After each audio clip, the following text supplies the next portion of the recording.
ఒకసారి అడవిలో ఒక కుందేలు తన వేగంపై గొప్పగా చెప్పుకుంటూ ఇతర జంతువులను తక్కువగా చూసేది. తాబేలను చూసి కుందేలు అన్నది, నీ స్పీడ్ చూస్తే నవ్వు ఆగడం లేదు. నాతో రేస్కి వచ్చి నీ పరిస్థితి చూద్దాం. తాబేలు ప్రశాంతంగా స్పందించింది, అవునా? అయితే రేస్ చేద్దాం. నేను నీ ఛాలెంజ్ స్వీకరిస్తున్నా.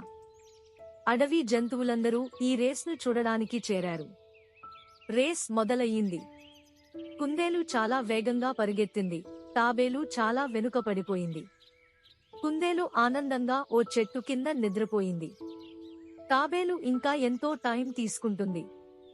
నేను చాలాసేపు విశ్రాంతి తీసుకోగలిగాను అని కుందేలు అనుకుంది.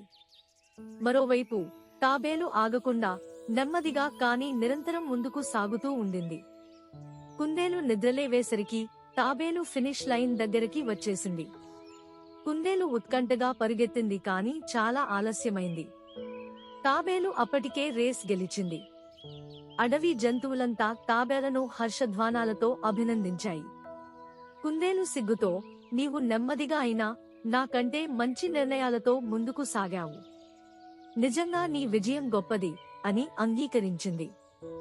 తాబేలు చిరునవ్వుతో అంది, వేగం మాత్రమే కాదు, పట్టుదల కూడా విజయానికి ముఖ్యమైంది.